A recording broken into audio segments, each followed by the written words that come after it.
and indeed one of the most requested guests, and one of the guests that some of you love to hate, but some of you love to love, is David Icke.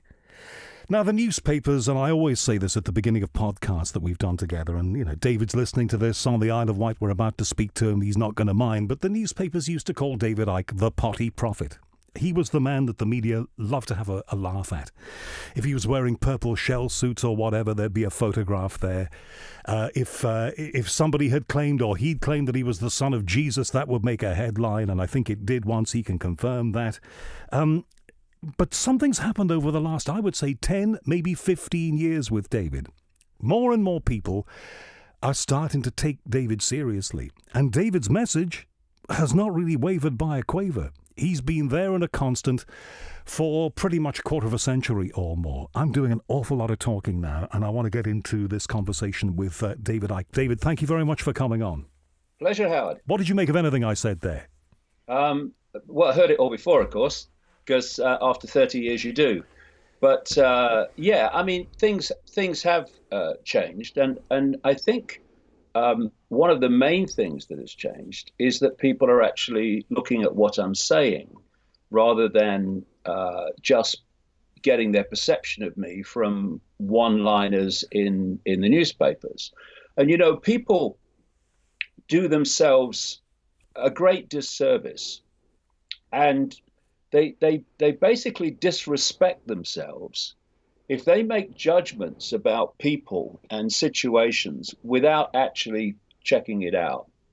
And I was talking to a journalist this week who was interviewing me for a national newspaper, a freelance, and he'd pitched the story to another newspaper, and the commissioning editor had said, "We're not having him in the paper, he's mentally ill."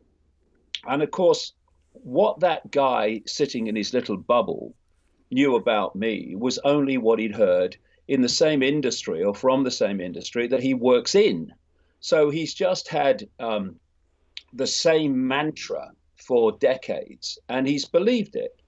And what people are seeing now, when they actually take the trouble to see what I'm saying and how I'm saying it, and the evidence in the books that I have to support it, is, hold on a minute, this is making more sense than how I saw the world before.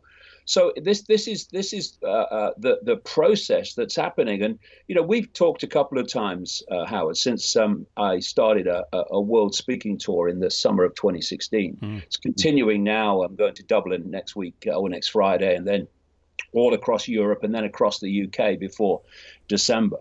And I've never seen anything like it. All over the world, literally, Australia, Europe, the Balkans, Scandinavia, America, Canada, people are starting to look at concepts and information and possibilities that they would have waved away with a wave of the hand before. But David, it's not a completely open door, though, is it? One of the last times that we talked, you were having trouble getting into Australia. They were not going to let you in. Clearly that problem resolved itself, but they had issues with you. Well, a number of people have issues with me and in authority. And so here's a question, Howard, that these people, Ike's a nutter, should actually ask themselves. Why would authorities have a problem with an apparent nutter who's talking nonsense from speaking in their country or entering their country? Why would they? And by the way, you know, we're talking here about the response to me by the media over the decades in Britain. But when I go to places, for instance, like Serbia or Slovakia or other countries, in the Balkans and into Europe, I'm interviewed on their mainstream programs. I was in Belgrade being interviewed for 25 minutes, seriously, about world events on their two main breakfast shows. Well, listen, I know this for a fact, and I see some of these videos on YouTube.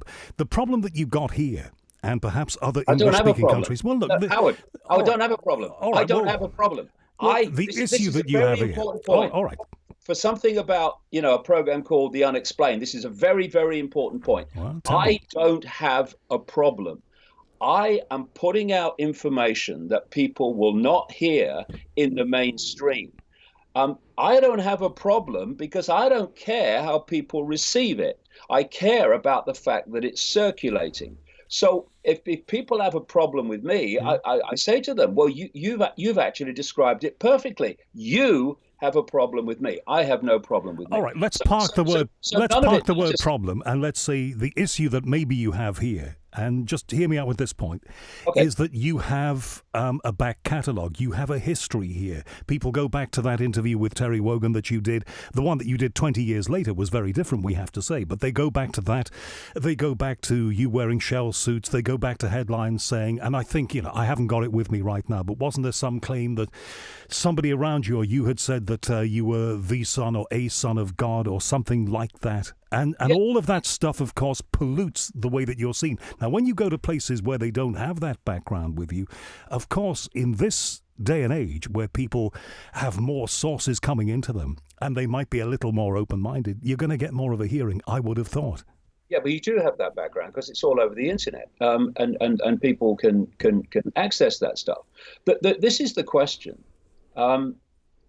At that time you're talking about, which was a period of 3 months in 66 years of my life, I was going through a massive transformation. It was like spending your life in a bubble of perception, a bubble of possibility, a bubble of information.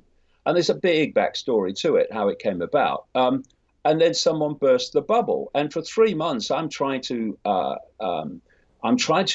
cope and process this information that's hitting me from all angles on multiple levels. It's a long story. It's a simple story, but it's a long story. So are people going to live, and again, this is not my problem, it's theirs, are they going to live their entire life in a time warp? Are they going to judge someone's 66 years from 3 months? Well, if they are, they have a problem. I don't have a problem with it at all because I don't care. But they have a problem because if their perception is that you judge a person for what happened 30 years ago for 3 months against 66 years, and all that I've said since and written since that's been proved to be true, then what the heck else are they perceiving in the world about world events, about people, about everything that is coming from the same myopia? And therefore, how can they possibly, from that way of perceiving the world, understand anything? They can't. And what is happening now is that people's perceptions of everything are being molded, because from perception comes all human behavior, and human perception comes from information received. So if you can control the information that people receive, you dictate their perceptions, and therefore you dictate their behavior.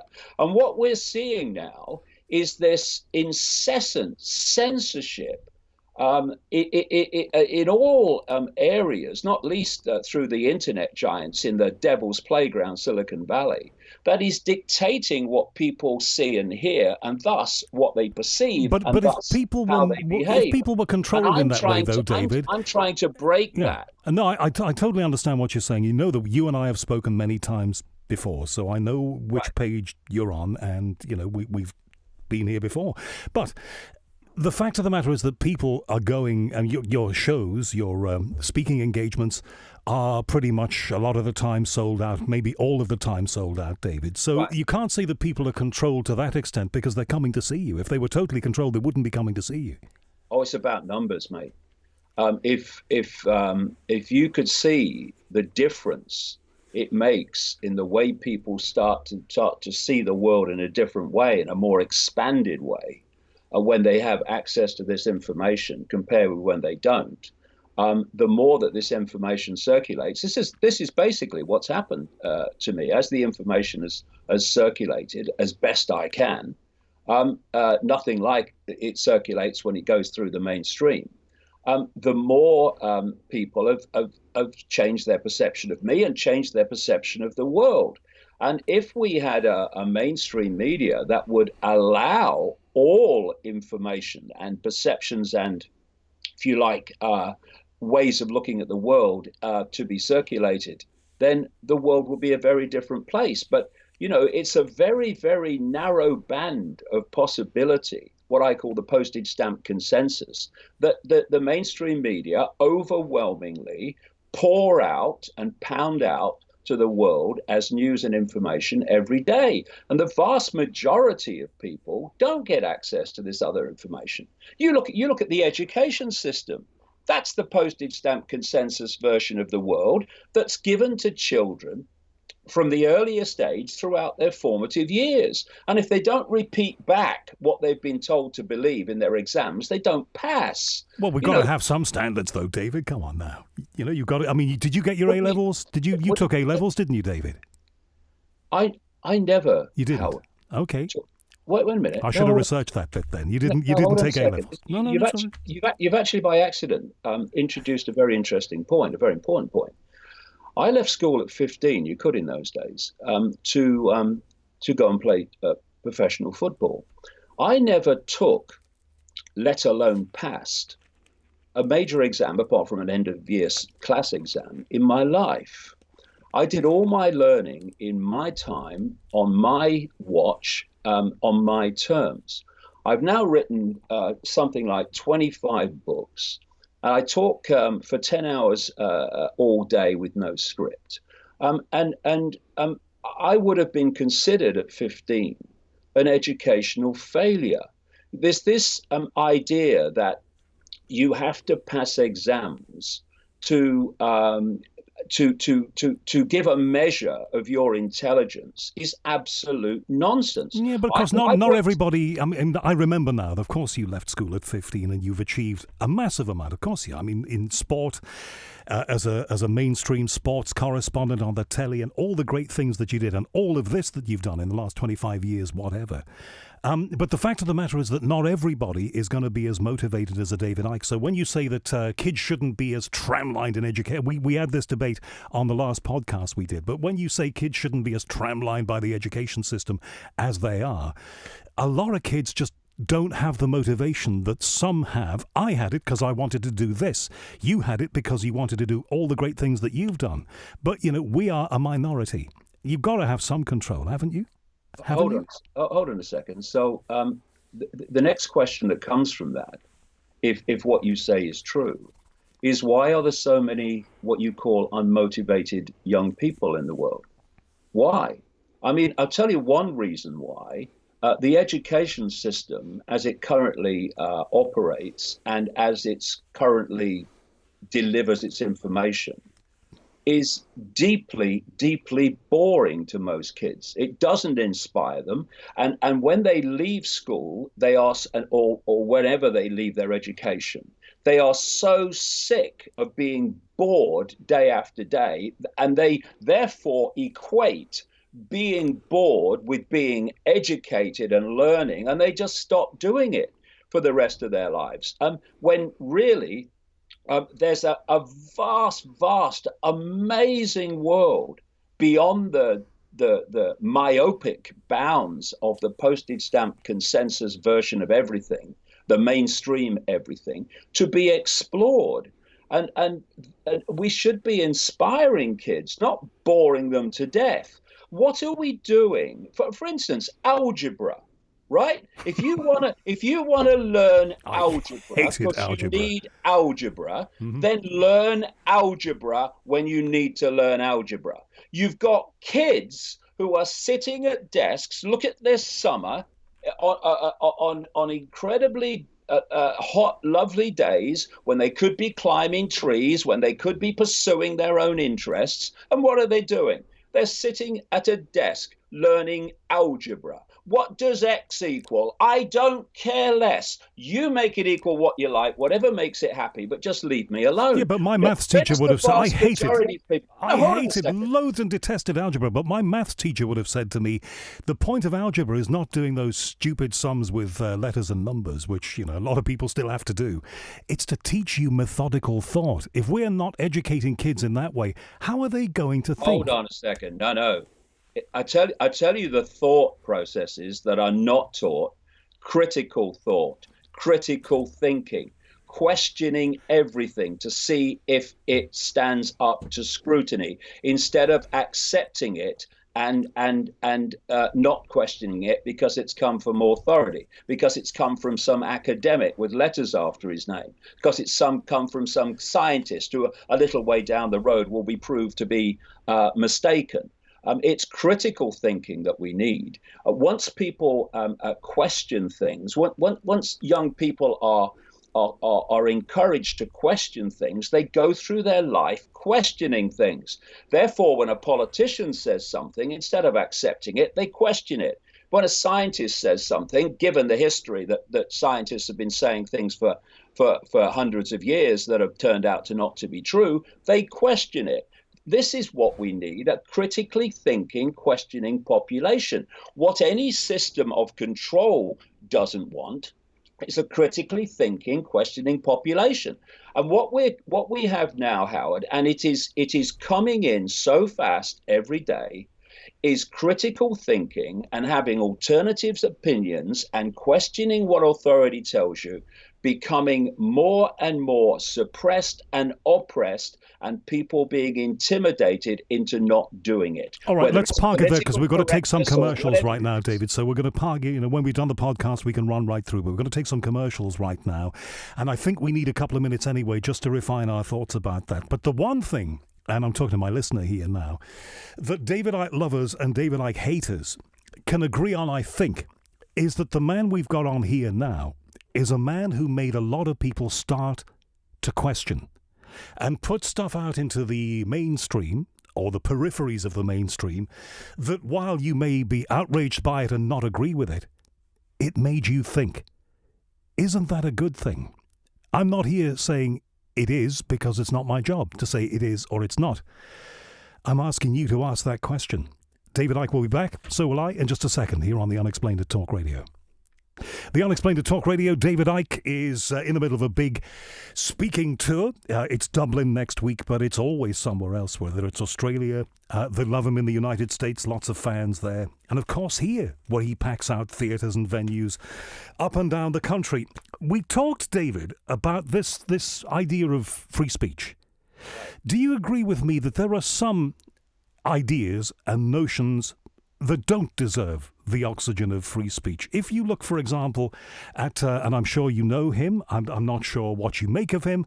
He's been on this show a long time ago, and all he did was shout at me. But Alex Jones, the so-called conspiracy theory broadcaster, has made a string of outrageous and unsubstantiated claims that have brought him into conflict with an awful lot of people now, and some aspects of the electronic media, the modern media, the social media, are in the process of partly closing him down now for some of those things. You understand, I guess you would agree with me that there are some notions and ideas that are perhaps beyond the pale. I mean, I'm not sitting here saying that Alex Jones should be turned off. That's a matter for other people. He's doing his job and people are listening to him. That's not what I'm saying. But there are some ideas perhaps that don't deserve to be heard. And here you are saying free speech, total free speech. No, I don't agree that anything shouldn't be heard. If you, for instance, have a situation where you are urging people to burn a house down, or you're urging people to do something to do with terrorism, there are laws against that. There are laws against that incitement. There are laws against inciting violence. My point is this: once you start censoring what people can say before the point of delivery, you are by definition giving an authority the power to say what people can and cannot hear. If people have a problem with someone saying something, then argue your point, put out information to show that they're talking nonsense. But once you start saying this is not acceptable, therefore we're going to stop anyone hearing it, that is a tyranny. That is what the Nazis did when they burned the books. What we have now is digital book burning through people like Google and Facebook. Any tyranny that comes to power, be it far left, far right, or far anything, immediately it has the power to do so, wants to close down all information that challenges its narrative, all information that exposes the truth about what it's doing and what's behind it. And therefore, if we're going to have a free society and we're going to talk about free speech, then we have free speech, because if anyone doesn't have free speech, no one has it, because what is left is only the freedom to conform, not the freedom to speak your truth. And any sane and also mature society should be at peace with having people say what they think, whatever it is, then arguing against it, and of course having laws that say you cannot incite violence with your speech without consequence. You cannot do this, attack on this person with your speech to do them, to encourage people to do them harm without consequence. But once you start censoring speech before the point of delivery, then you are going down a very dark road. And what we're seeing, Howard, now is what happens when you do that. Because you first of all say, you cannot incite violence, therefore we're going to stop you doing that by preventing your what you say circulating. Okay, and people then say, well, in very large numbers say, well, that's fair enough. Yeah, that's all right. Yeah, but that's only the thin end of the wedge. We've started now. And then, oh, no, you can't say that. And then you can't say that. And then you can't say that. And we've now reached a point in this process, which is always the process. Just read the methodology of Joseph Goebbels, the Nazi propaganda minister, and you'll see that what's playing out now is actually exactly the techniques that he advocated and pursued in Nazi Germany. So we've reached the point now where you can't say this about this gender, you can't say this about this group, you can't say this about this, can't say this about that. And what's happening is they're being picked off and picked off and picked off, which is exactly, again, the process described in 1984 by George Orwell. But the norms of society constantly change. What is acceptable? Things that were said on things that were said on comedy shows. Hang on, let me finish the point, and then we'll get there. But things that were said on comedy shows in the 1970s, which I was watching with my parents, you quite rightly could not utter these days. Why? Because we're more enlightened. We are constantly moving forward. You can't just have everything out there because you have a less enlightened society, and hopefully we are becoming better. I mean, if you look back to the dark ages in this country, if you stole a loaf of bread, they'd probably hang you. We're a bit more enlightened than that these days. Things constantly change, don't they? But we're talking about freedom of speech and freedom of expression. We're not talking about, putting someone in jail for stealing a loaf. And if people don't want to hear it, then they won't. Then the whole thing will die out anyway, because no one will be interested. And if it's nonsense, then people can come along in the public arena and show with evidence and information that it's nonsense. Again, once you cross this line of censorship before the point of delivery, you are going down a very, very dark road. And we are going down that road now very, very fast, where there's less and less and less and less that you can actually say without, it doesn't circulate because the algorithms stop it, or the ghost banning on the internet, which I'm subject to, where you can actually post it, but the algorithms make sure it doesn't go anywhere. You're going down this road of handing power over the information that people receive or don't receive to some authority, and that authority is getting smaller all the time. But you said at the beginning of this that there have to be some rules. There are some things that you would consider to be beyond the pale, and of course everybody would consider to be beyond the pale. So somebody has to make the rules. After the point of delivery. So in other words, you can put anything out there, and it can subsequently, somebody can take a look at it and adjudicate about it, but it's got to get out there first. That can't always work, can it, David? I mean, some stuff should not be seen, quite rightly.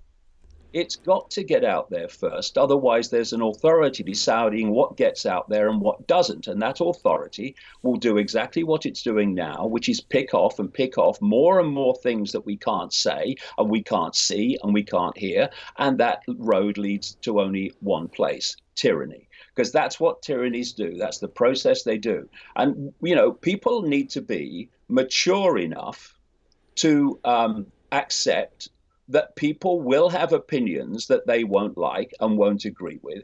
And instead of censoring them, they should argue their case and put out information to show that what's being said is not true.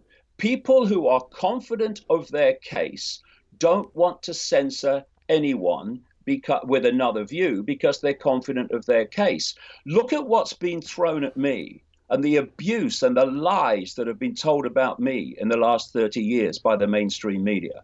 And I'm the one saying they should not be censored from doing so because of this very clear point.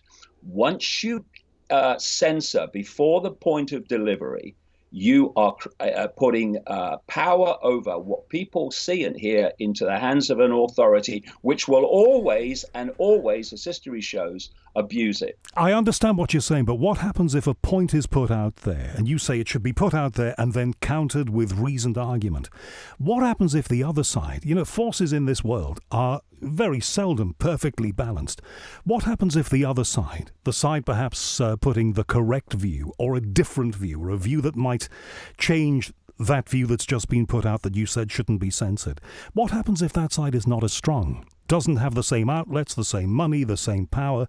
What happens if they don't have that strength that you would want the counter arguments to put? Somebody's got to step in and balance things, haven't they?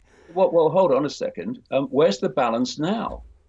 The official narrative is pounded at what officialdom, what people might call the establishment, whatever, want people to believe. He's pounded out on the mainstream media 24/7. Where's the balance now? Now, why in Nazi Germany could that evil grasp the minds of an entire nation, not necessarily every last person, but massively an entire nation, that led to the catastrophe that followed? Because other voices giving another fix, another angle, another version of what the Nazis were doing and why could not be heard. Why? It was being censored before the point of delivery. And people can argue against this as much as they like, but don't tell me you believe in freedom of speech in its true sense if you believe that anything should be censored before the point of delivery. Do you feel that you are a man at the moment, as we speak in 2018, when it seems to me that you've got more followers than you've had, more supporters than you've had for a very... Support and interest. I don't want followers. All right, I knew that word would be a problem. Let's excise that word and just say more support then. You got more support, but you sound like a man who feels as if he's not under threat, but it sounds to me as if you're concerned. You're concerned that somebody out there is trying to close you down. Oh, well, no, I'm concerned that everyone with another version of reality in whatever way, shape or form is being closed down. And this is not paranoia. This is fact. Look at it. This whole thing with Alex Jones was not about Alex Jones. It's not about whether you love Alex Jones or whether you loathe him or whether you like me or whatever. It's about the freedom of expression. And if Alex Jones is talking nonsense in these areas, then show him to be doing so with evidence, with argument, with debate. but Which of course people did do anyone. over the Sandy Hook massacre, Well, and he continued to say hold the on a things that he second. was saying.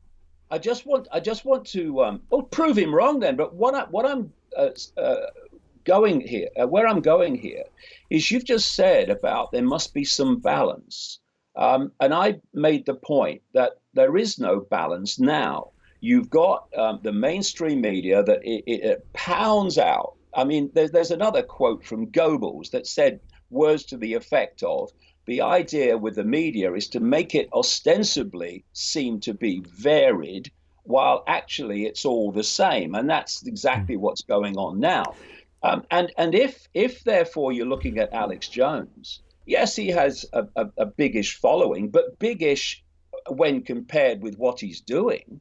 Compared with the mainstream media, his following is tiny. Therefore, where's the balance there? And what they're doing now is not creating balance. Okay, we'll hear this version of world events and to balance out what the mainstream media is telling you every day. It's shutting down that alternative way of looking at the world. And not everything, Alex Jones, nothing like everything Alex Jones has said over the years has been nonsense. I mean, some of us have been talking about the fact that this whole Middle East series of regime changes was long planned before even the Iraq war. It wasn't a war. It was a Turkish shoot. The Iraq invasion happened in 2003. Now the evidence has come out to show that that is true. But where is anyone in the mainstream saying, actually, these people we call crazy, they were right? There's a story. Well, I suspect some of them would decisively disagree with what you just said. Listen, you talked a lot every time we've spoken. Well, of course they would. The bubbles they live in. I mean, they've got no radar of anything. All right, but every time we've spoken, you've talked about a thing called the totalitarian two-step. Now, I just want to say one thing before. Totalitarian tiptoe. Sorry, two-step. Yeah. Where did I get two-step from? The totalitarian tiptoe. I mean, it was all the T's. The totalitarian tiptoe. Before we get to that, though, you've made a lot of references to Nazi Germany and Goebbels and all the rest of it. You don't honestly think that here in the West, what we call the West, we are heading towards something like Nazi Germany. We are being controlled in that way. Is that what you think?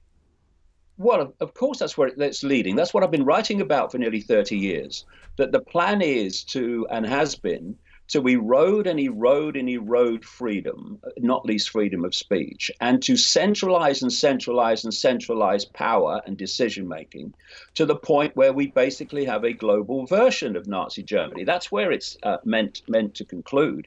And this is why the propaganda techniques of Goebbels can be shown again and again and again to be the very basis of what is happening now in terms of the deletion of human freedom. I hear what you say, but I could, if I was alive, which I wasn't in the time of, and I was German and living in the time of Nazi Germany, if I'd stood in the street and said, I think Hitler is wrong and I hate the man, somebody would have put a bullet through my head. If I want to stand up and say, I think the government's completely wrong, they've got it wrong over everything, that's my right. So that's not where we're at, is it? Oh, well, you've just confused, Howard, where we're at now with what I said about where it was planned to go. And that's the totalitarian tiptoe. The totalitarian tiptoe is a name I gave to a technique which is blatantly happening all the time, whereby you're aiming to go to Z and you're at A.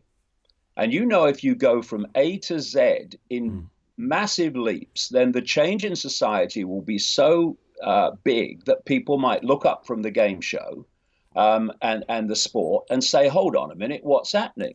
So you go in as big a steps as you can, but not so big that you alert too many people to the fact that there's a pattern here.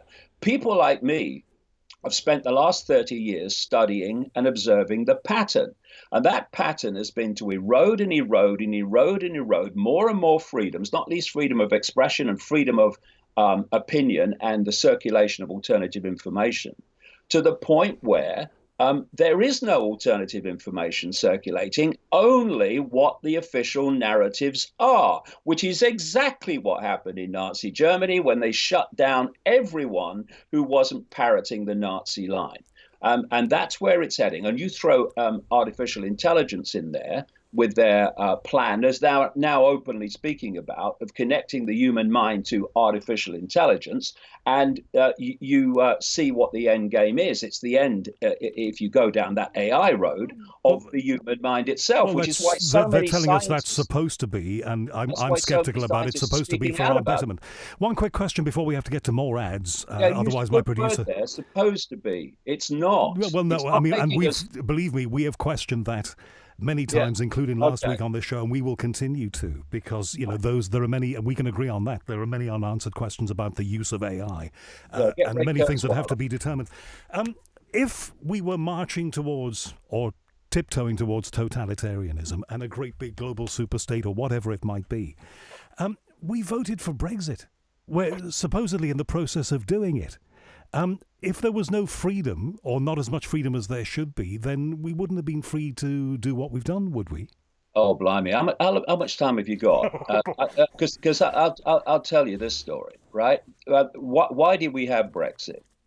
We had Brexit because a whole area of British society, you might call it the urban working class, has been ignored and abused by the political class in all its party affiliations, left, right, and centre, for decades and decades and decades. It didn't matter who you voted for, the same things were happening. And there's a reason for that I can go into on another day. And therefore, this Brexit vote, which was a in-out yes, no, which didn't have to go through a political party, was the perfect opportunity for that ignored, abused, great area of the British population to have its voice heard. But if they were so mind-controlled, though, they wouldn't have done that, would they? No, hold on a second. I'm just putting it out there. Okay. No, you're putting it out there, right? That referendum was never meant to happen. It was offered by Cameron to offset the growth of UKIP. And he thought that when he came to the next election, he would be in another coalition with the Liberal Democrats who would block it. And he'd say, I wanted a referendum, really, but the Liberal Democrats won't go into a government if we do that. Unfortunately for him, ironically, he did win outright and therefore was forced to have the referendum.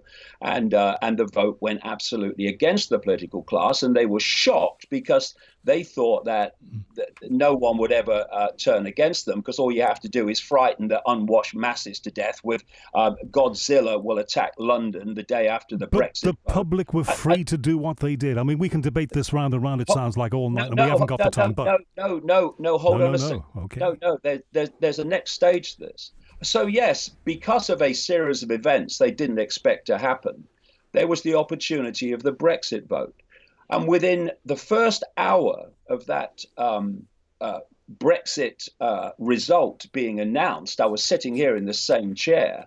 I wrote on the internet, this is just the start, because the political class and the European dark suits who've never seen a ballot box in their life are not going to let this go quietly or easily. And now we're seeing this coalition between the political class in Britain that don't want us to leave the European Union, despite the referendum, and the dark suit class in Brussels that wants the same outcome, who are making it more and more and more difficult. And now we're coming to exactly what I said would happen, the pressure for a second referendum to overturn it.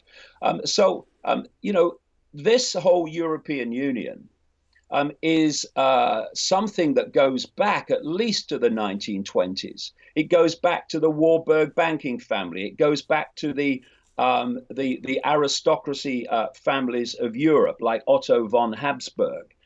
This whole idea of creating a European centralized dictatorship to dictate from a central point to the entirety of Europe. Or indeed creating something, and we don't have time. We did go into this on the podcast, but it's my fault for starting it. But all I can say is that, looked at another way, There are those who would say that it's stopped us from having more conflict, it's helped us to see the other person's point of view, and it's oiled the wheels of trade. Two ways to look at everything. You're hearing the views of David Icke. Got to take that break now. You're on Talk Radio, The Unexplained with Howard Hughes. Back in a sec.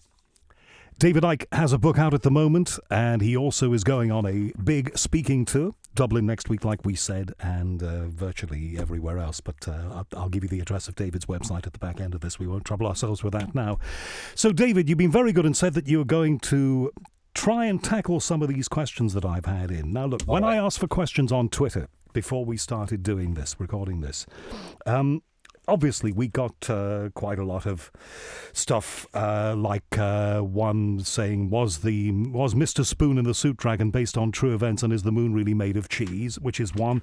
Is David Icke mad? Is another one. So you get, and like I was saying at the top of this, but they're idiots, man. Well, idiots. One third of the questions. Idiots. Well, yeah, one third. They've got two brain cells to rub together, and they have absolutely no self-respect. Well, no, they to would ask stupid questions like that. Well, they would think some questions in their intelligent people. Well, I know they would think that they have a sense of humour. I think a lot of people would disagree with that. But the point that I'm making with that, freedom of speech. Well, yeah, there's your freedom of speech for you. But I defend their right to say it, but they're idiots.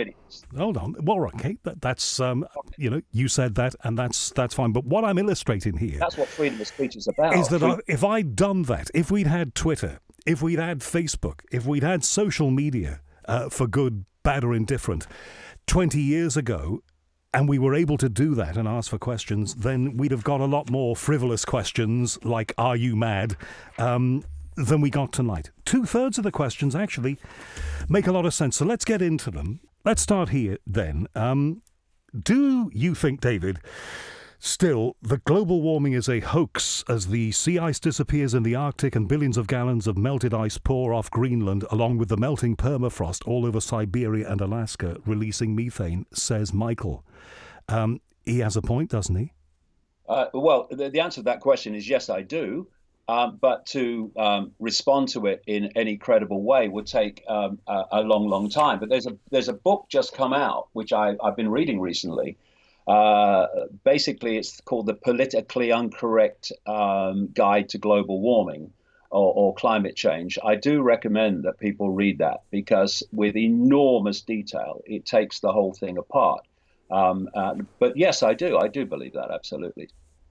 Okay, and despite the fact that we've had research released in this last week saying that temperatures are we've had a little bit of a blip, but temperatures are going to inexorably rise in the coming years. We're going to have a hot period. Howard, in the 1970s, they were saying we were going into a global cooling. We've had scandal after scandal of revelations of the climate data being manipulated. We've had climate models, which basically what's a computer model? You put crap in, you get crap out. Right, so we've had it over and over and over and over My again. scientific friends would call that research. Derek asks, yes, and they'd be wrong. If you don't put accurate information in, you don't get an accurate outcome out. And they've been proved wrong again and again and again with what's happened since the turn of the millennium. What they said was happened. It's not happened at all in terms of temperature rises. I hear what you say, even in the light of a massively hot summer with temperatures up to 38 degrees in the southeast of England and potentially more hot weather to come. But let's park that there. So what happened in 1976 when we had that fantastic summer? And they're still talking about global cooling. What was about in 1959 when we had a fantastically hot summer? The temperatures were hotter during the medieval warm period, about 1,000 years ago. What caused that? Turbocharged handcarts? Do the research. That's what I say to people. This is the whole thing about what we were talking earlier, Howard. Let's put into the public arena what the scientists, the mainstream scientists say, the song sheet scientists, as I call them, and let's put into the public arena what increasing numbers of other scientists are saying, which actually doesn't make sense. And then people can make their own mind up. But when you have people like the BBC saying some years ago, the science is now settled, so we're not going to have people on questioning it anymore, then you are going down a very this dark road well, that I'm you talking do hear about people earlier. on questioning it. I've had somebody on here only very recently questioning it. But we have to say that there are more Do you work for people the BBC? accepting what scientists around the world are saying. There was a famous scientist in Texas who I had on this show who talks about the weirding of our weather increasingly. You know, there are more of those people than people putting the other view. But let's go to something else. There are people, and you must have How come... do you know that? How do you know that when these other scientists don't get the ability to have their voices heard? Well, they You have know, there was a access guy- to all the there was a same guy- platforms that you have access to, don't they? Well, they don't have access to the mainstream media where most people get their information from. They don't. Okay, let's move to something else. You know, A lot of people... You say you've interviewed someone, but I mean, you're not the BBC 10 o'clock news, are you? You're not Newsnight. It's these really mainstream of I'm mainstream. very pleased we're not. Yeah. I wear that as a badge of honour, David Icke. Now, I'm look, glad- let's move on to something but else this is because what I've I'm got loads talking of questions here, and I want to get to a measure of them. Derek asks, and one of the problems is that when you go into the fields that you've been into over the years, people think that you are a repository of knowledge about all things. But I'm going to ask it anyway, because it's a question that's worth asking, whatever. Derek asks, can you ask David Icke, what was the Great Pyramid of Giza's true purpose? Now, you know, there's a lot of talk about that. There's been a lot of research recently. They discovered a new bit of it, a new chamber of it. It may be some kind of power generator. They don't quite know, but they're trying to find out. Have you ever had any thoughts about that? Well, yeah, I mean, I've talked to quite a few people over the years who've done a lot of research into that whole Giza pyramid and what it was really there for. I've been inside it. The idea that it was built as a burial chamber is ludicrous, to go to those lengths for a burial chamber for one pharaoh. I mean, it's just crazy. But what I found interesting recently is that there was some scientific study came out pointing out the extraordinary electromagnetic properties inside the pyramid, particularly because of the way it's structured inside. And this would absolutely fit with what a number of people I've spoken to over the years who've really gone into this in great detail. They believe it was some kind of power generator, so some kind of, if you like, transformer that could take atmospheric energy from the electromagnetic field of the planet and turn it into some kind of usable power. Or indeed a giant battery is what they've been saying recently. Yeah, that's something like that and more is what I would go down. Because you see, this is the point about history, is that people believe that, because this is what's pounded out all the time, is that the human race in its knowledge has only ever gone forward. It's never been at a high level and then fallen from that level. And I say to people today, if something happened, if there was some catastrophe happened, that meant we no longer had electricity or oil, what kind of society will we live in very, very, very quickly? Nothing like the one we live in now. And it's very clear when you do study history that there have been periods when there's been very great knowledge. And that knowledge has then been lost. Therefore, in some of these ancient societies where they built structures that we would struggle to build today, and scientists and historians and all these people look at them and say, how did they do that? How did they move these stones of hundreds of tons and all the rest of it? I saw a place in just above Cusco in Peru. It's a very famous place. Sacsayhuaman is one way they pronounce it. And there are these enormous, absolutely enormous stones that are fitted together like a dry stone wall. You can get a cigarette paper between them. It's incredible. But how did they do that without the kind of technology that we have now? And in fact, a lot of the technology we have now is not capable of doing those things. I mean, you and I can agree on this, that we have a lot to learn for the future. What I'm from saying the past. Is history shows that knowledge is lost as well as gained. But, we're a bit more broad-minded these days, and we're beginning to relearn some of this stuff, I think, and I hope from what I see. Claire asks this, and you must have thought about this. I've probably asked you about this in the past. Right. Because you've said a lot of things, some of which could potentially have brought you lawsuits, but they didn't, but they brought you enemies. Claire wants to know, Are you ever surprised that you haven't been bumped off and nobody's tried to? Well, no, I'm not, for a number of reasons, some of them deep and some of them less deep. And the less deep one is that if something happened to me now, given the information I've been putting out and given the if you like, reputation I have for doing this, then it would be terribly counterproductive. I'm sitting here looking at about 20 books packed with information. I mean, they would be right in the public attention if anything happened to me. Well, what was the guy saying and all this stuff? So it would give a massive boost to the circulation of this information and to get people to think, well, hold on a minute, maybe he was saying something. And so it's counterproductive from that point of view. So do you think that if anything happened to you, you would be seen as a bit of a martyr? Well, nothing's going to happen to me. I want to do what I want to do, not be a martyr. I don't want a statue. I don't want to be a martyr. I don't want a round of applause. I want to circulate information to the best of my ability for absolutely as long as I can.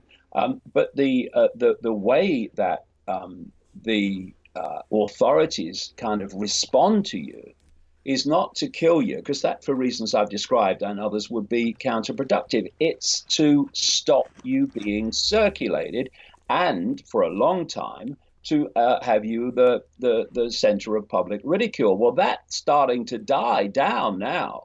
I mean, you can only say someone's mad for so many times before it's no longer news, and people are starting to listen. So the only way they can respond to me now is to stop my information circulating as best they can. All right, but that's a problem, because the genie's out of the bottle now, and I ain't going away. Quick final question from me. Okay. And it's an important one, and maybe I've just missed the answer to this, so you can fill me in about it, and right. Please feel free to. You started your own alternative organisation to counter the mainstream media, which is what you've been telling me we need, another voice against the MSM. I think it was it called the People's Voice? What happened? Yeah. What happened to it? It didn't work. It didn't work because a lot of people came through the door to make it not work, and eventually you couldn't get advertising for it. Advertisers didn't want to know, and so it didn't work. But a lot of good things were done there, and But what do? Do you give up? No, you try again, and you're going to work towards something similar, but coming from a different angle, which will be much more workable. So you're relaunching, but different. No, not. I'm not saying we're going to relaunch. I'm saying we're working towards it with some people. But where it goes is where it goes, and that was not me in the sense of it was my station, whatever. I was a part of it, yeah. But my work has always been what I do individually. That's my. Do you feel you failed with that, David? Did you fail? Do you think you failed with that? Well, what's failure?